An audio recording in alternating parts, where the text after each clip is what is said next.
அன்பார்ந்த நேயர்களே, பவா பாலா சேனலுக்கு உங்களை அன்போடு வரவேற்கிறோம். இதுவரைக்கும் பவா பாலா சேனலை சப்ஸ்கிரைப் செய்யாவிட்டால் சப்ஸ்கிரைப் செய்து கொள்ளுங்கள். மறக்காமல் பெல் பட்டனை கிளிக் செய்து கொள்ளுங்கள்.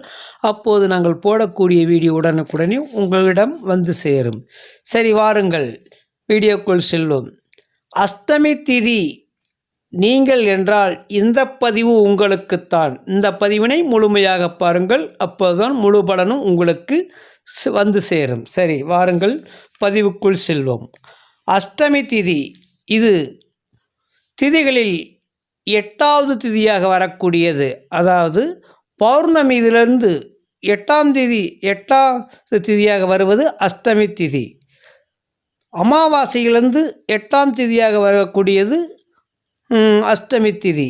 அதாவது பௌர்ணமியில் வரக்கூடிய திதி தேய்பிறை திதி என்று சொல்வார்கள். அமாவாசையில் வரக்கூடிய திதி பௌர்ணமி திதி என்று சொல்வார்கள்.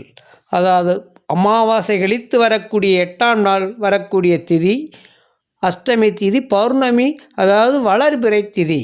அதாவது பௌர்ணமியிலிருந்து 8வது நாள் வரக்கூடிய அஷ்டமி திதி தேய்பிறை திதி என்று சொல்வார்கள்.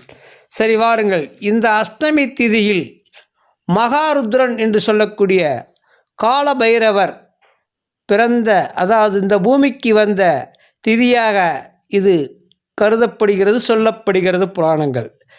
அது மட்டுமின்றி அதாவது பெருமாள் என்று சொல்லிய நாராயணன் கோகுலம், அதாவது கிருஷ்ணர் பிறந்த இந்த அஷ்டமி திதியில் கோகுல அஷ்டமி திதி, ஜென்ம அஷ்டமி திதி என்று கூறுவார்கள்.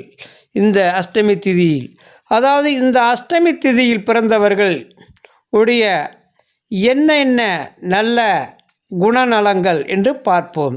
அதற்கு முன்னாக இந்த அஷ்டமி திதிக்குள்ள இறைவன் காலபைரவர் மற்றும் மகாலட்சுமி ஆவார்கள். இவர்களும் இந்த திதிக்குரிய இறைவர்கள் ஆவார்கள், கடவுள் ஆவார்கள். சரி, சாமர்த்தியமாக இருப்பவர்கள் இந்த அஷ்டமி திதி உள்ளவர்கள். புத்திர செல்வம் உடையவர்கள் இந்த அஷ்டமி திதியில் பிறந்தவர்கள். புத்திர அதாவது குழந்தை பெரும் செல்வத்தை உடையவர்களாக இருப்பார்கள். இரக்க குணம் உடையவர்களாகவும் இருப்பார்கள். ஆரோக்கியமான உடல் உள்ளவராக இருப்பார். உடல் மற்றும் மன வலிமை அதிகமாக உடையவராகவும் இருப்பார். காம இச்சைகள் அதிகமாக காணப்படும் உங்களிடத்தில். செல்வ வளம் உடையவராகவும் இருப்பார்கள்.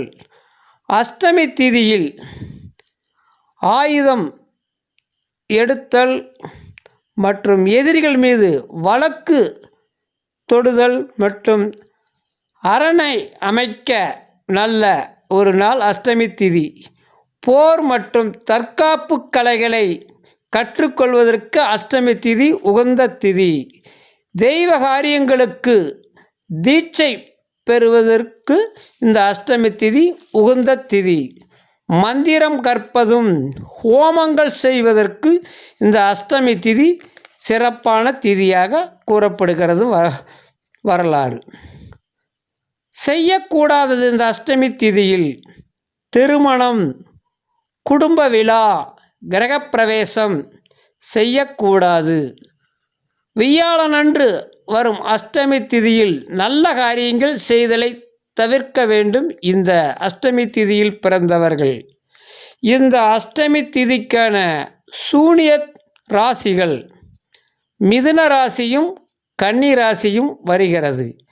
நீங்கள் இந்த அஷ்டமி திதியில் பிறந்தவர்கள் மிதுன ராசி அன்பர்களிடத்திலும் கன்னிராசி அன்பர்களிடத்திலும் மிக கவனமாகவும் எச்சரிக்கையாகவும் இருப்பது எல்லா விஷயங்களும் உங்களுக்கு நன்மையை தரும்.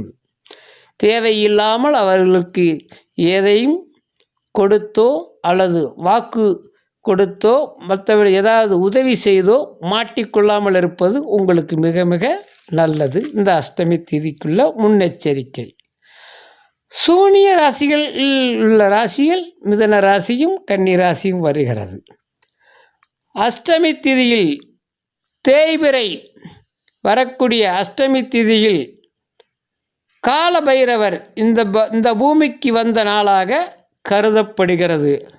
அதனால் நீங்கள் தேய்பிறை அஷ்டமி அன்று கால பைரவரை வழிபாடு செய்வதன் மூலமாக உங்களுக்கு, அதாவது தேய்பிறை அஷ்டமியில் பஞ்சதீபம் ஏற்றி வழிபாடு செய்வதன் மூலமாக நல்ல பலன்கள் உங்களுக்கு கால பைரவர் வழங்குவார். சகல கஷ்டங்களையும் நீக்குவார் இந்த கால பைரவர். இழந்த செல்வத்தையும் மீட்டு தரக்கூடியவர் கால பைரவர் ஆவார். குடும்பத்தில் மகிழ்ச்சியாக வைத்திருப்பவரும் இந்த கால பைரவர். அதனால் நீங்கள் தேய்பிறை அஷ்டமி திதியில் ராகுகால நேரத்தில் 330 தடவை சொர்ண பைரவர் கால பைரவருடைய மந்திரத்தை உச்சாகனம்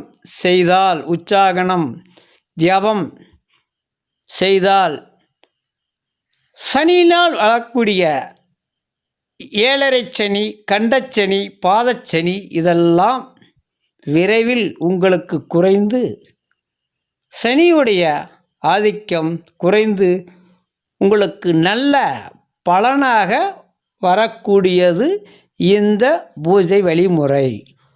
அது மட்டுமின்றி நீங்கள் இந்த தேய்பிறை அஷ்டமி அன்று சொர்ண பைரவரை சென்று வழிபாடு செய்வதன் மூலமாக நீங்கள் இழந்த எல்லா செல்வங்களையும் தருவார் அந்த சொர்ண பைரவர்.